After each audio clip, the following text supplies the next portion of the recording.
Good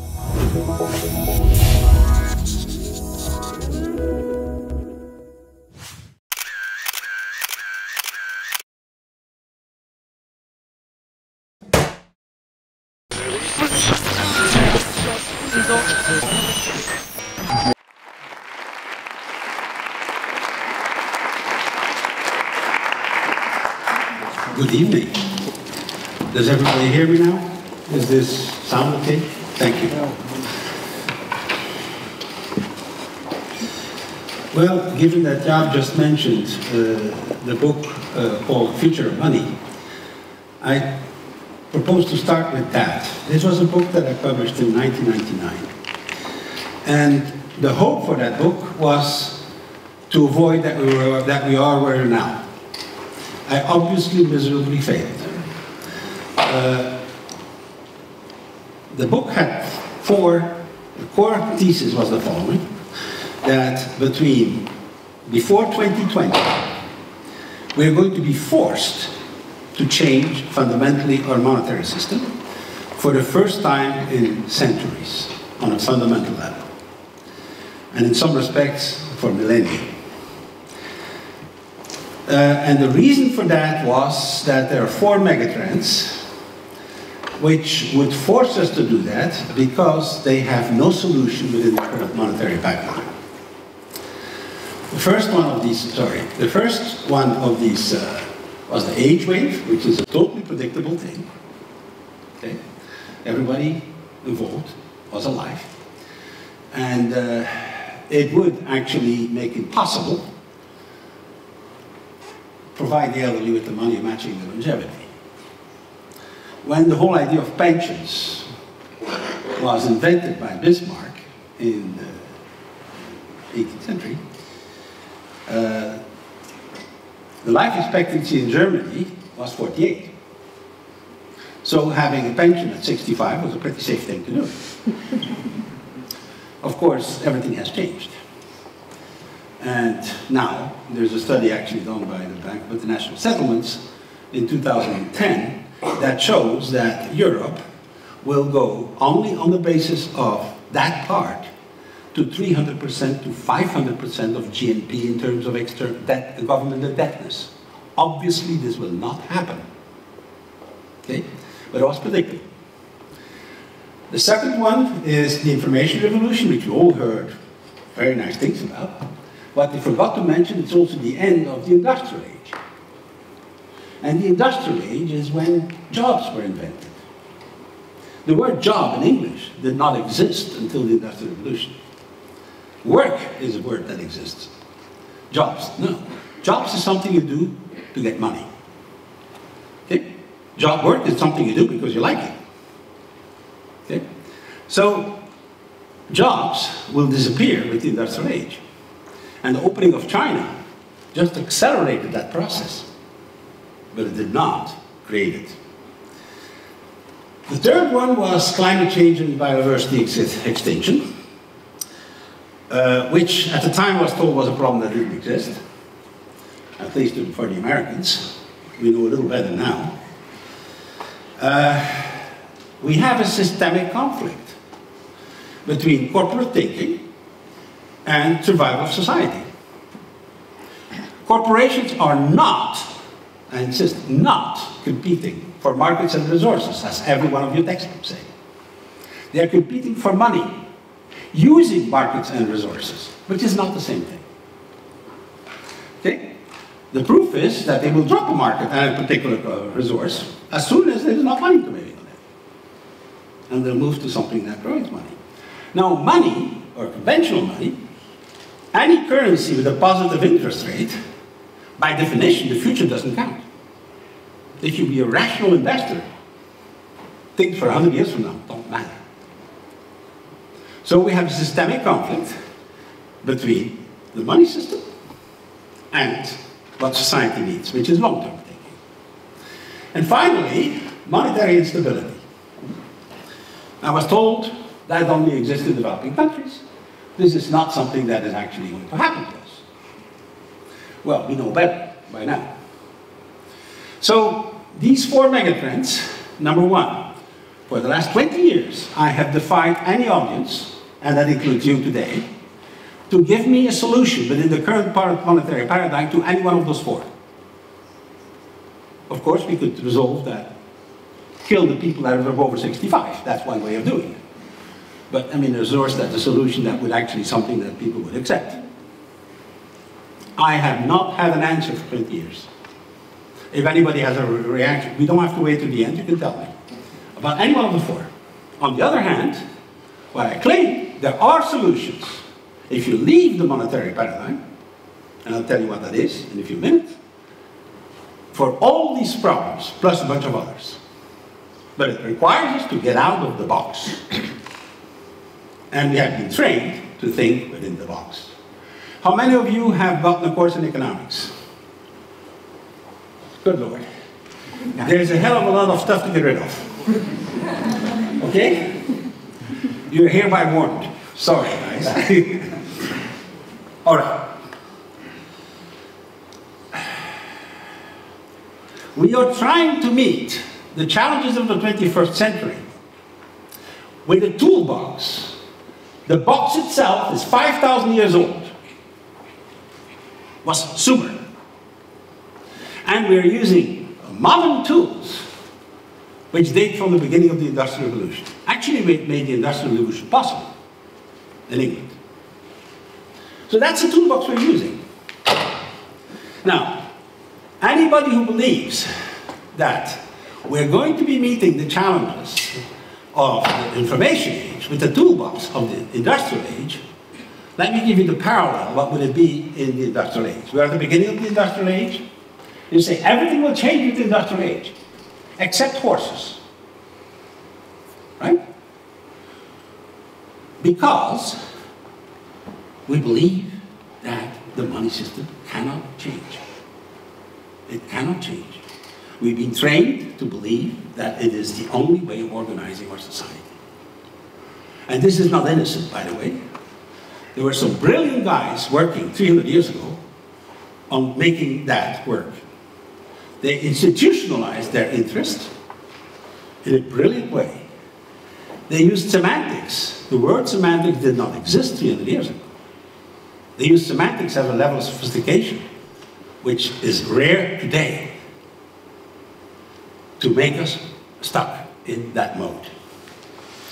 Good. Given that you all have courses in economics, you will all have the answers to these questions, right? 4 simple questions. Who creates money? Who creates money? How many of you believe it's the government? That's, okay, 1, 2, 3, okay, a few. How many of you believe it's the central bank? Okay, about at least half, actually a little more. Who any believes that it's someone else? 2, 3, 4. The last ones have it. All of you have no clue who creates money, except 4 people. I think this is interesting. Because that's supposed to be what you're at, right? The School of Business and Economics. Right? Sorry, guys. How is money created? Is it the printing press? Well, every television show shows always the printing presses running on euros or dollars when they talk about that, right? A couple do there. Anybody else? Is it by debts from banks? Okay, again, a small smattering. Every euro you have seen, every dollar you have seen, every yen you have seen is someone's debt. Okay? Created out of nothing. It's called fiat money. They say it in Latin to make sure you don't get it. Fiat lux was the first word that God said in the Genesis. Right? That light be. And the secret is, light was. Ex nihilo. Out of nothing. The power of the word of God. That's how money is created. All our modern money. Another little bit. What's the difference between capitalism and communism? Guess what? Everything except money They're using the same system. Bank debt money. The only difference is in the communist system, the Soviet system, the banks were the shareholders. Sorry, the governments were the shareholders of the banks. In capitalist systems, that only happens when the banks are in trouble. Okay? That is the difference. The system is the same. Isn't it shocking? It shocked me when I discovered that. So, is there a law that says that you're not supposed to use anything but euros in Holland now? Was there a law that says you're only supposed to use gulden? How is the monopoly enforced? Anybody has an idea? Yes? By the government. By? Government. Government. Yeah, government. And what does government say? Government creates legislation which enforces use of certain currency in area of the country, like in most of the territory. Okay, are you saying that two companies in Holland are not supposed to wait for my... Okay, what he's saying is that government is behind it. You're right and wrong. Because you're right in the sense that government is doing it. However, which is something that even Bill Gates could not dream of, right? Having a monopoly enforced for you by the government. Yeah. Fantastic. Good. However, it's not done by a law. They may have laws about it, but that's not the mechanism. Two corporations in Holland and two individuals can change. I can change this with this, do you? No. Right? I can change my tie with your jacket. But however, if I make a profit on it, I have to pay my taxes. And my taxes, I have to pay them in euros. There we go. The purpose of taxes is not to fund the government. It's to give value to a currency that has none. Get this? You see the scale? Fine. Good. So, it's not by law, because actually there's no law against having barter even. By the way, 15 to 20% of global trade is happening without any currency. Today, we're not talking small stuff. Okay? And it's growing 3 times faster than denominated in national monies of any kind. So, however, it is by taxes. That's the key. Good. Now, what is money? I'm sure you all know about that. Because that's in page 2 of Economics 101, right? Right? Wrong. Wrong. What's in all your textbooks, and I'm still looking for another textbook in any language that actually doesn't define money as functions. It is a standard of measurement, a medium of exchange, and a store of value. Sorry guys, that's a function, not the nature. You understand the difference? Now, if you define something functionally, let's assume that we have no word for transport in English. We only have the word horses. Nobody would ever invent a bicycle. You would only perfect horses. You see the trap? The functions are covered. Therefore, nothing new is needed. Okay? That is what money is, my proposal. It's an agreement. It lives in the same space as a wedding, a marriage, a political party, a business contract. Within a particular community, which has used to be for the last 300 years, national communities, but to use something standardized as a medium of exchange. Now, what's interesting about the definition in terms of an agreement is what? If an agreement doesn't work, you can change it. If you have a definition in terms of function, you cannot change it. It's there, always. It's there. So that's part of the traps. Good. I'm emphasizing that the medium of exchange function, of the 3 functions, as the one that actually determines what money is. Because there are other forms of store of value. No. Then, a house is a store of value. Okay? Not only money. Good. Or a painting. Good. So, this is my plan. I'm going to give a few facts, already given you a few, all right? I'm going to give you a few more terminologies. And then it has been announced that I'll be talking about why and how we need to change. And I'll have a very quick conclusion. If you look at the history of these medium of exchange, there are about 5,000 years of well-documented history. Okay? And there are only 3 times that technology has changed, which is extraordinary. I mean, think about the number of things that have changed in transport over time, okay? Or in anything else, food. The first one was, well,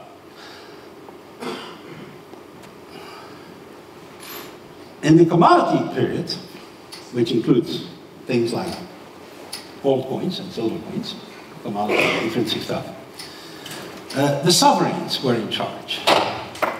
Because the kind of form that the money took has influenced, not immediately, it didn't take one day, it took a couple of centuries to evolve. We had 5,000 years to work with.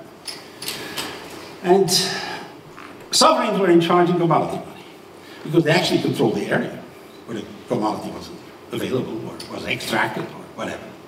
And I'll give you a couple of examples. Paper money shifted the power of creating money from sovereigns to banks. And we're now in digital money. 95% of all money on the planet is bits in the computer somewhere. So we're a completely digitalized economy, where money is completely digitalized. You look at your own money, whatever amount there is, look how much is in your pockets, in paper, and how much is in other forms. Okay? And it is the vast majority. Now, I believe that we are at a tipping point where it is possible that the power shifts. And it could take a century or 2. I don't know. Some people will be faster than others. But, you know, something is possible to shift from out of the box simply because of the technological shift. Here are some examples of commodity money. The top one is bronze ingots. Bronze had been traded from 3, 4, 5,000 BC to basically historical times. And that was money. The Mycenaean economy was based on that, for example. Another one is salt. The word salary comes from Latin, and people were paid in salt. They were since the 19th century. Oh, in 20th century, people in the USSR were paid in toilet paper. Yes. Let me propose the rules of the game for interaction. I'm going to ask you something, you can answer, of course. But if you don't understand something, stop me. If it's a question of understanding, stop me. If we start a debate, we will never get to the end. And I don't think I'm going to deprive you of the bottle, do we? So, good. So don't hesitate to stop me if there is a clarification question. It is my duty to be understood. Okay? Now, here is the first gold coin section, old line object, back to Lydia. They were into many more elaborate forms later on, but this was the first time that some authority actually guaranteed the quality of the coins.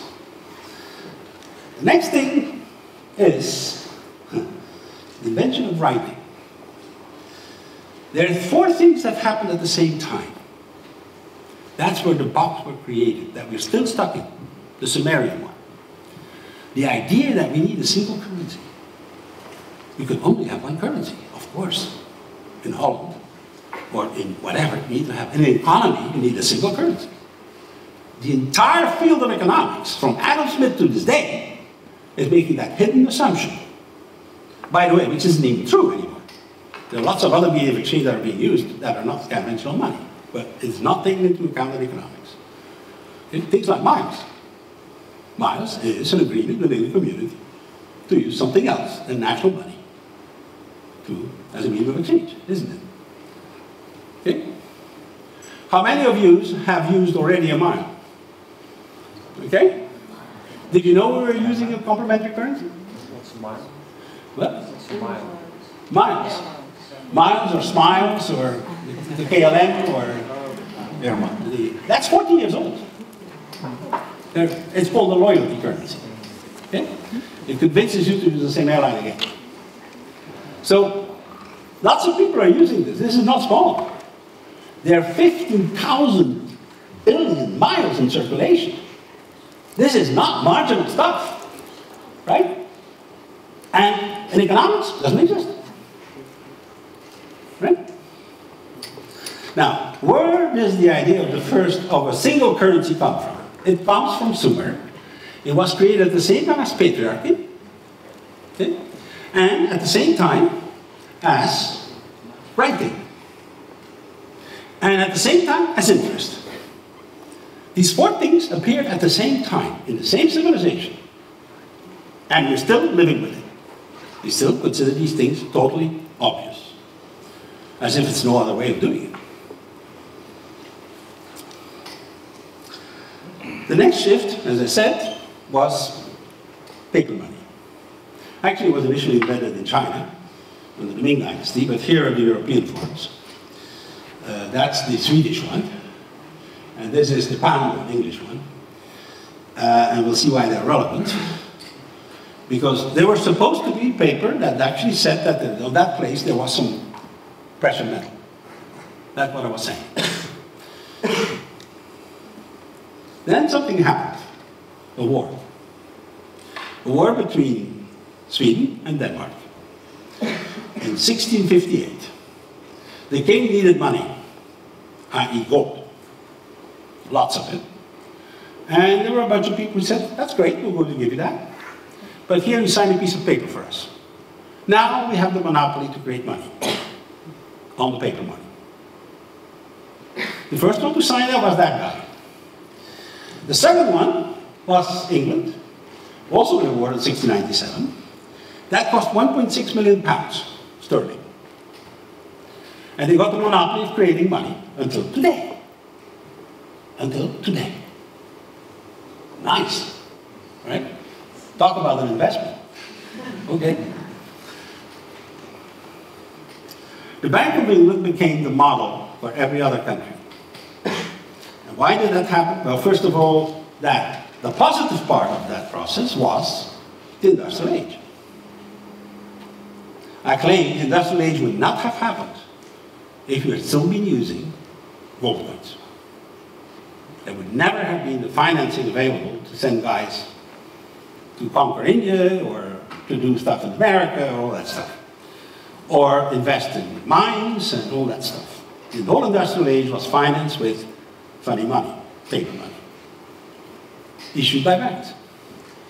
So there's something positive about that because it has created an extraordinary increase of wealth in human history that never had a precedent. And I think we should preserve that. But should we be stuck there is another question. Good. You had the Industrial Revolution. You had the Empire. So everybody wanted to do the same thing. Every other country decided that it was a good idea. So that model was exported universally. The same thing happened in the 20th century for every developing country. First thing they did is get a flag, get a central bank, get a currency. Okay? Playing the same model. This was then transferred to the US. This is a picture of the Bretton Woods hotel where the negotiations were occurring. That, remarkably, is still intact today.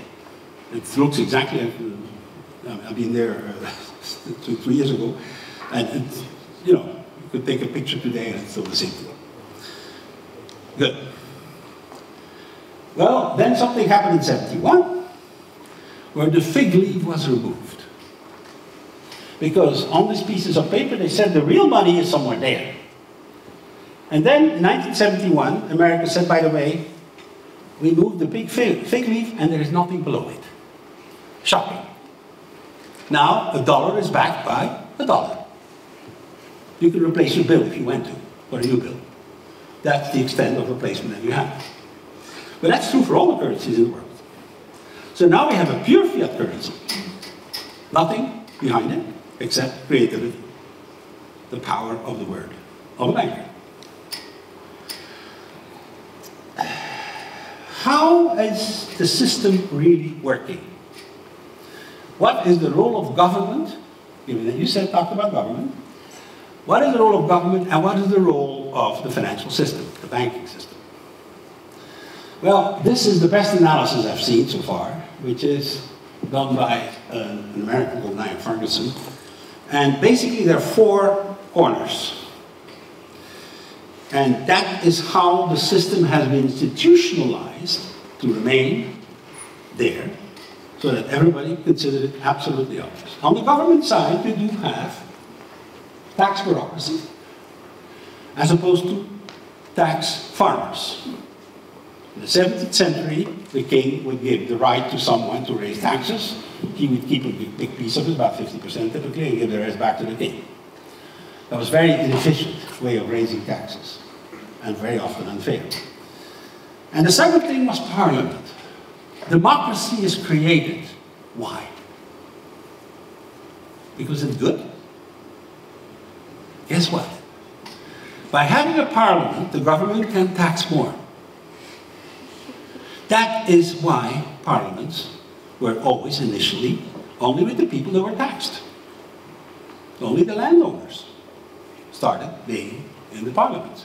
As more people got taxable, they got more people in parliament. And the last step were women in the 20th century. When they started having their own dynamic, then they can now be taxed, and therefore now they can be parliament. So welcome to the club. All right? Yes? I don't understand. What don't you understand? Because parliament? You are in parliament to pay taxes. No. The purpose for parliament in this analysis of power is because with parliament you can require more taxes. You cannot, the government, when it extracts taxes from people, it can do this militarily. Okay? It can basically send the people to your thing and say, you know, give whatever money you have in your pocket. Not very efficient. By having parliament supposed to be in charge of budgets and therefore of the quantity of taxes to be raised, you have the possibility, the link for doing that. Okay. So, now, that's on the government side. On the financial sector side, there are 2 pieces. National debt. All these things were put in place for wars. All the major changes in this process were always to finance wars. That's why having more capacity to extract was important. For Parliament, having a better, efficient system to extract taxes was important. The bureaucracy, and then the national debt is a way of spreading it over time. Right? We can have a war over 3 years and then pay for the next 20. Okay? And finally, the central bank. The central bank purpose is not to defend the interest of the people or the interest of the country. It is part of the lobby of the banks. Okay? I've been at the central bank. I left the central bank when I was told by the Secretary General of the Bank of International Settlements, when I was saying there were some problems in the system. He said, Bernard, you don't understand. Central banks exist to keep the system going exactly as it is, not to improve it. Because from the bank perspective, it cannot be improved. You have no better way than having the government enforcing a monopoly in your favor and not taking advantage of it themselves. The government has to require taxes in order to spend it. It could do differently. They're not doing this for the military duty day. Then just tell them to go pay a soldier. Okay? Now, there are 2 stories around money. What I'm showing you here is what I call the official story. The official story is what's underlying the entire financial press and underlying the entire economics textbooks. Okay? It is that banks are intermediaries. In macroeconomics, they are having a simple equation that says, how many of you had a course in macroeconomics? Okay, same group. Right, good. It says S equals I, right? Remember that one? You know what that means? There are no banks. Savings equals investment. Sorry, guys. Right? It just has made it possible for the entire banking system not to be responsible for anything. Okay? Kenneth Galbraith, made the point that the distinction between macroeconomics and microeconomics has as purpose to hide something. So you don't think making the connections. And that's one of the key points. So, good. Now, and the second story is that governments are like a family, right? You've heard that one before? You need to earn, either raising taxes, or you need to borrow in order to pay for what you're doing. Bullshit. Not true. The last time that was true was in the Ottoman Empire, when they were issuing gold coins. You needed to get the gold in order to make the coins. Right? This is not true. So, you know, we are being brainwashed, collectively, for 350 years. And we're stuck there. Now, fiat money, as I told you, we now have only fiat money. Means what? Banks create the money. When a bank doesn't have enough reserves, automatically the central bank issues them to. Automatically, this is done electronically. There's no need the guy making a decision. It's happening. At the end of the year, every day, they're making the accounting. If the reserve's missing, they send the money out. Period. That's it. Now, governments, by choosing to raise taxes in a currency that it cannot create, gives the power to whoever creates it. Okay? If the government decides that this state will be paid in taxes, the people who make this become very, very powerful. By the way, this was true in the past. When taxes were raised in wheat, the farmers were very important. Okay? So, the government actually has power it doesn't use. And it's the power to choose the currency it raises in taxes. But it never uses it. It behaves as if it doesn't know that it exists. So, finally, that's the other bit. We're in the information age. What is money? Information. And you still believe that won't change? We're still going to get stuck with the Ottoman Empire idea? Okay? I mean, it takes a lot of stretching to believe that that is actually possible. That's what I claim. So the entire field of economics has two hidden assumptions, which are never mentioned. The first one is money is value neutral. It's never said. So we say, well, if you didn't use that money, you would use something else, or whatever, but you would make the same exchanges. We now have enough experience with other types of currency than conventional money, and we can say that the money is not value neutral. Okay? I've already told you about one thing, which is that it makes you short-term thinking, if you're rational, for example. But there are others.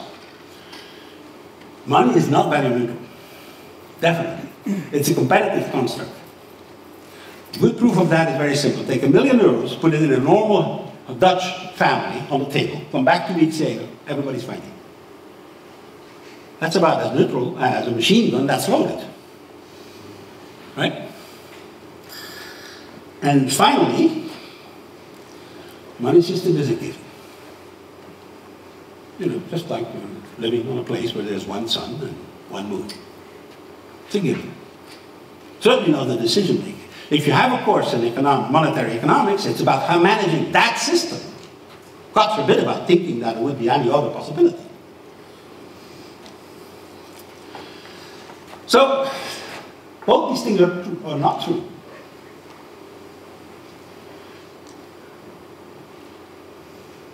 And when you relieve these two hypotheses, and they both have been proven wrong, okay, both have been separately proven wrong. We're already living in the multi-currency world. Other forms of medium exchange have been created. And the behavior of people are different with different types of currencies. The kind of exchanges performed are different. and the behavior between the people are different. So we're talking of something else. If we release the hypothesis, things become possible.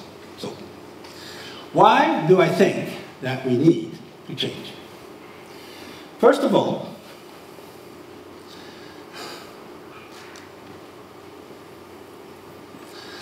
the system is systemically, structurally unstable. Another little bit. Have you noticed that the media always talk about the crisis as being the last crisis? As being the only crisis. Right? Bullshit. It's again. These are statistics from the IMF. We have had, between 1970 and 2010, 145 countries that have gone through a banking crash. Okay? We've had, like we had in 2007, right? We've had 204 monetary collapses, like we avoided with the euro. And we've had 72 sovereign debt crises. Now it's 73 with Greece. That's 425 systemic crashes in countries over 40 years. That's 10 per year. If you had a car like that, with that track record, or a plane, don't you think that someone would send them back to the drawing board? But in the monetary domain, it needs to be saved at any cost. At any cost. And we're doing it. And even before 2070, yeah? Between 1970, I mean, you have Kindleberger's classics. They're full meltdowns. There were 48 between 1637 in this country. The first country that had it was here, with the tulips. Okay? And 1929, we have had 48 full collapses. Okay? So it is a systemic, it's a structural problem. The work involving that theoretical part is what I've been doing for the last 6-7 years with a team in the States, with Bob Ulanovich, who, as his name indicates, is American, right? He spent his entire life, he was one of the founders of quantitative ecology. He has been measuring what happens in natural ecosystems in grams per square meter per year around the world. There are an extraordinary variety of things. The Amazon, Serengeti Plain, the Everglades. A little puddle that size in a court, in the backyard of your house, has a living system. There is an ecosystem there. Microbes are emerging, doing things. Okay? So, what they have in common, all these extraordinary varieties in every climate, is they're all sustainable, right? Nobody is pouring water on the trees that are growing in the forest, in the natural forest. They're just making fine. And if they don't, they die. And that's it. And now something else grows. So, the question that we raise is, what else do they have in common? Besides being sustainable. And the answer is, it requires a balance between two variables. Efficiency, which is measured as the quantity of a complex flow network per unit of time. Okay? By the way, that's GNP per capita in economics. Okay? The quantity. That's the efficiency that we measure. And the second thing is resilience. Is the capacity to a system to adapt, to change, to survive when you have an attack, a disease, drought, whatever it is. That is the second variable. You need the balance between these two. In economics, we only take care of the first one. Resilience is not part of what we do. Now, and we're lucky because what came out is there are two structural variables, diversity and interconnectivity, that influence both these variables. Diversity decreases efficiency, but increases resilience. And interconnectivity, which is in a natural system who eats what, okay, decreases efficiency again, if you have a huge variety, but increases. So they're fighting each other. They're going in opposite directions. Here's diversity. Okay? And here is interconnectivity. This is a squirrel photographed in Central Park in New York. For the last 50 generations, it hasn't eaten anything natural. Right?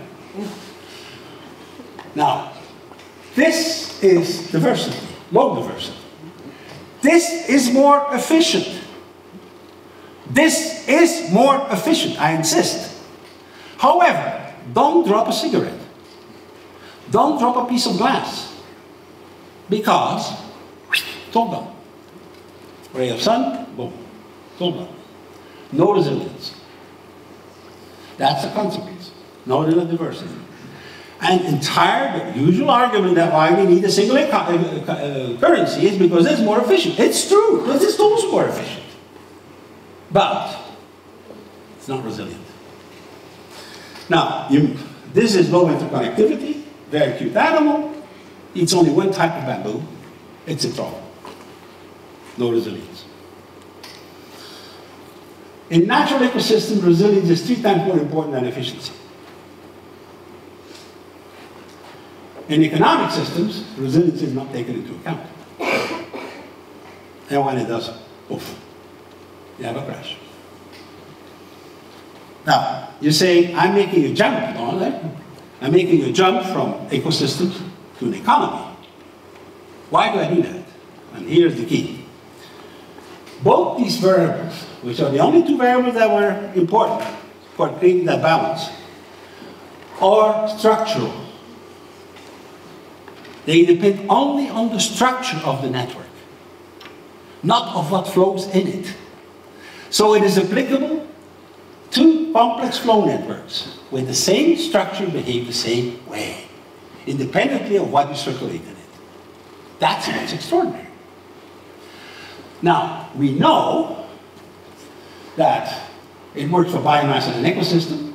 You remember the blackouts, the big blackouts that had in Germany and in America, where half the country went on? They pushed efficiency too far. Same problem. And of course, money in an economy. By having a monoculture, one type of institution that creates one type of medium of exchange, we are actually creating a monoculture. Monocultures are never, never, never, never, never stable. They require a lot of maintenance in order to keep them going. So, and it is applicable to money. Good. To conclude that part, we need monetary diversity to stabilize the existing system, the bank money system. And we need to sacrifice some efficiency. Quantity, GNP, is not enough to measure that we are dealing with a sustainable economy. It also makes it possible to create solutions at different scales. There are 4 different peer-reviewed articles that actually demonstrate that, who went the math behind it. The driving force behind it is entropy. Entropy is the most universal law of the universe.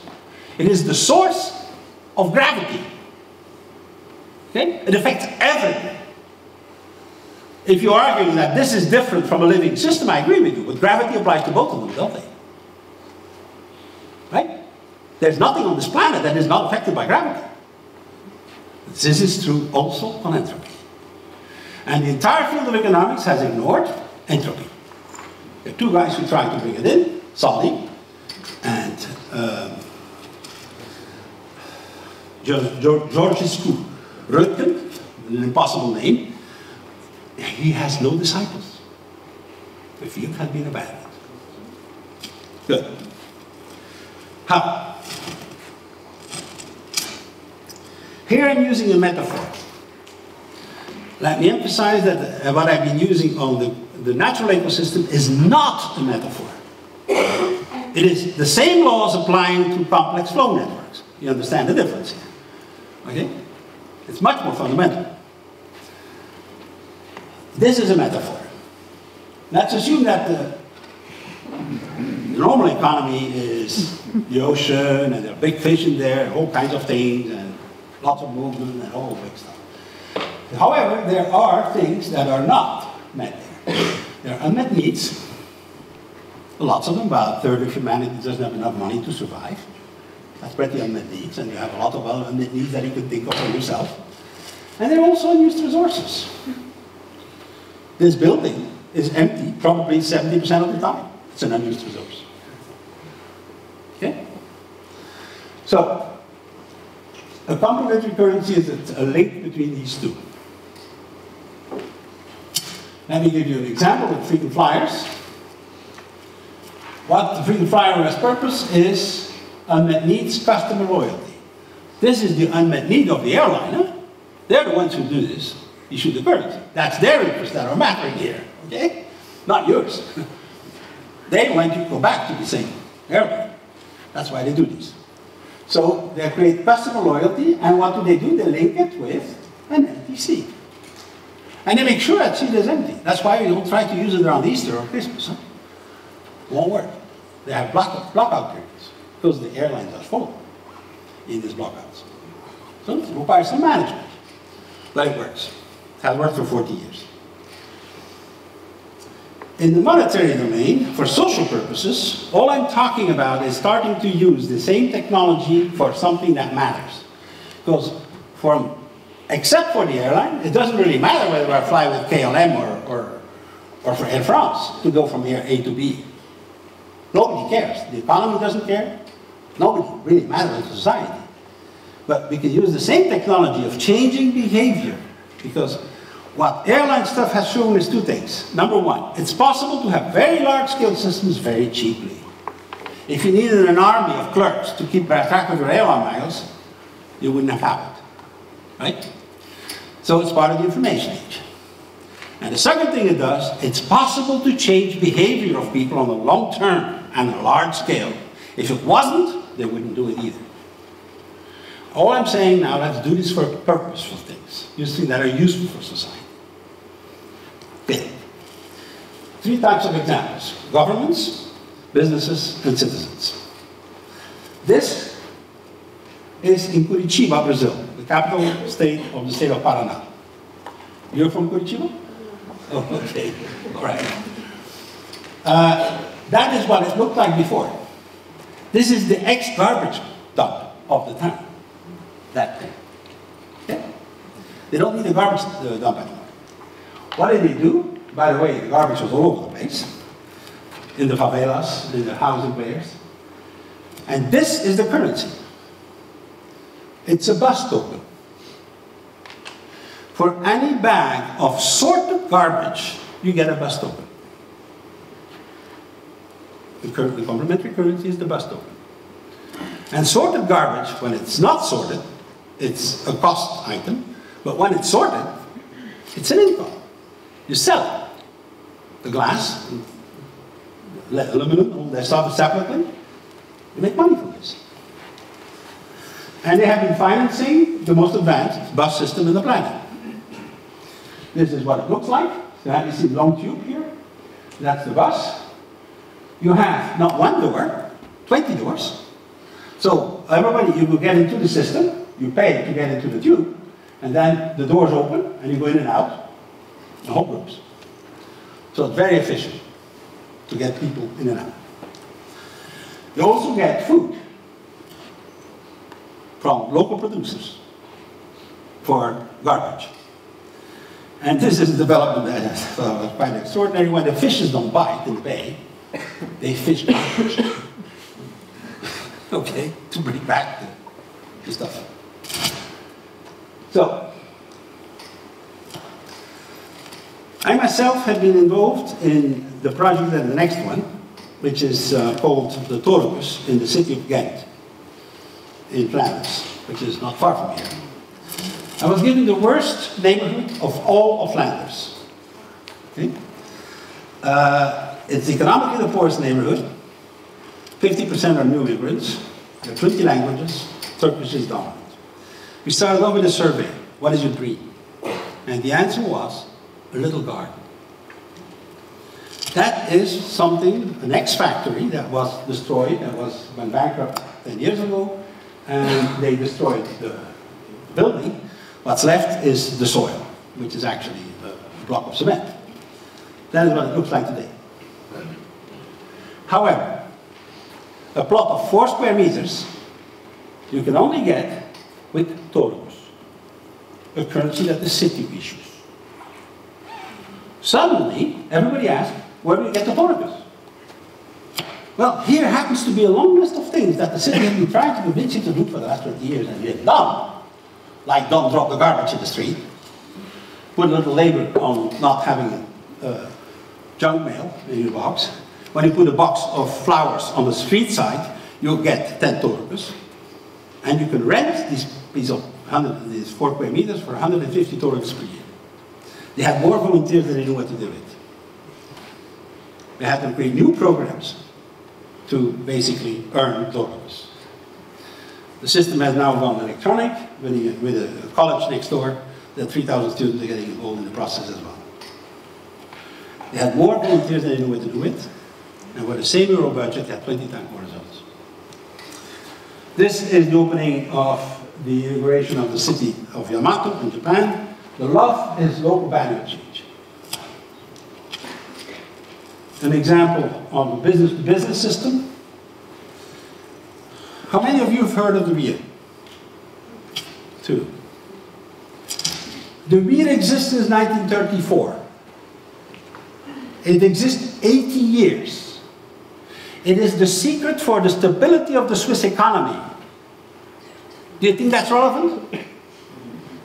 It's a second currency, issued by businesses among themselves. A quarter of all businesses in Switzerland participate.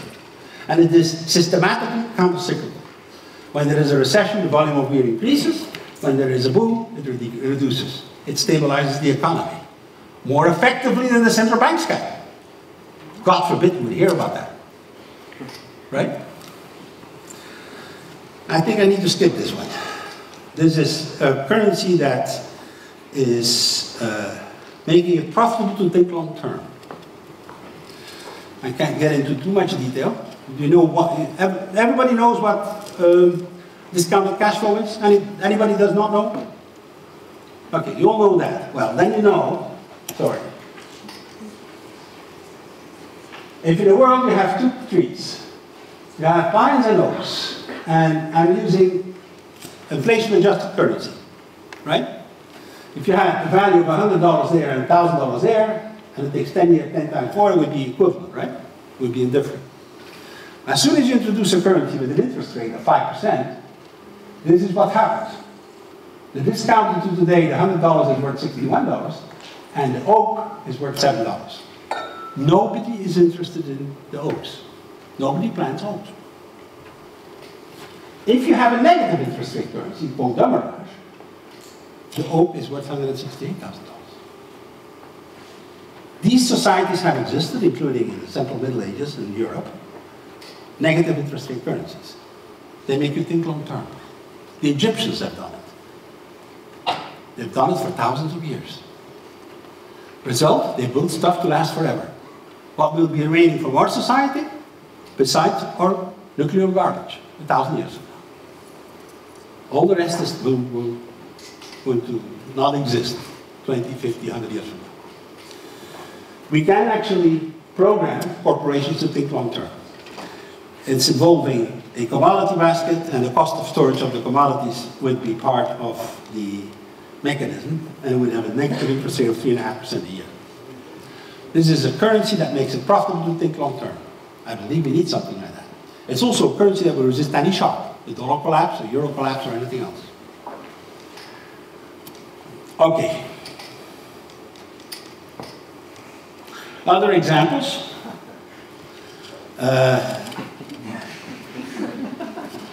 Time is money. It's called time banks. There are about 500 or 600 systems in the world today. There are about 200 or 300 in America. There are about 100 in England.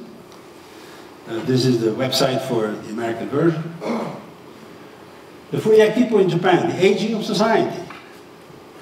Japan has currently 498 systems on a local level, which is a savings currency in time. I help an elderly person, I get an hour. I can use it myself or send it to my mom, who lives in another part of the country. It makes it much. The government is not involved. Okay? This doesn't cost anything. This is the Ithaca in Ithaca, New York. Some other systems in Japan. The Chiemgauer in Germany. There are about 64 regional currencies in Germany, of which 40 are operational. Okay? Job creation. You need things like working capital for a small and medium-sized enterprise. This system is operational in Brazil. Brazil is also the country that currently is financing 200 dual currency banks. Banks that operate in two currencies, the national currency and the local currency, to reduce poverty. And Brazil is, with China, the country that has the fastest reduced poverty in the last 20 years. That's the tool they're using. Nobody talks about it. Conclusion.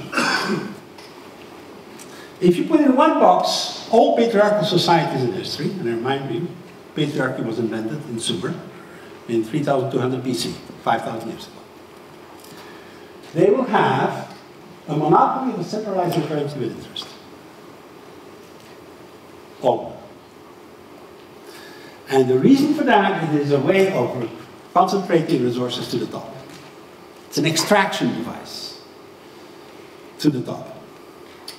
Makes a lot of sense. If you need an army to keep your power, it's a good way of financing your army, among other things. This has had good things. It has created the Industrial Revolution. It also created the stability, boom and bust cycles, concentrates well, and is more compatible with the economy. Do you want to know whether you are in a patriarchal society or not? The shortest way I've found so far is the image of the divine.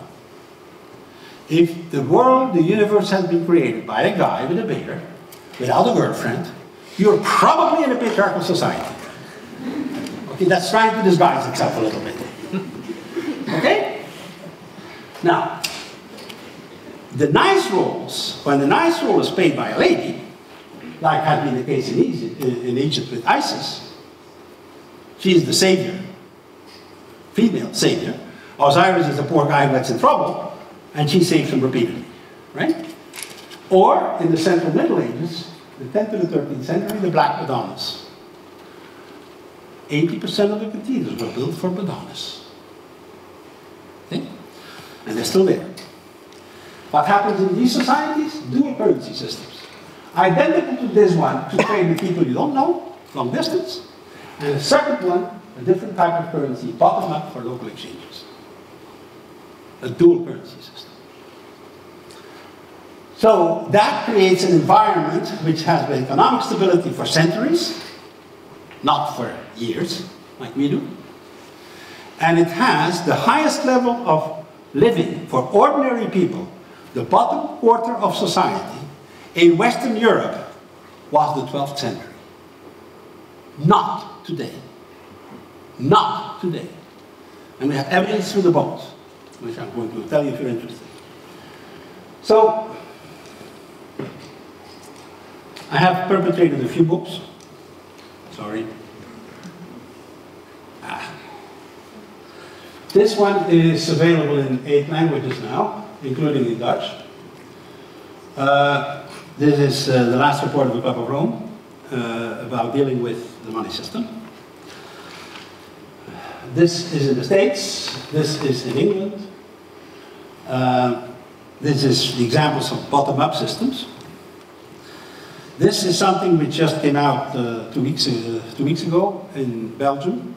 It's been funded by the Flemish government and is a handbook for cities on how to start complementary currencies, like we did in Ghent.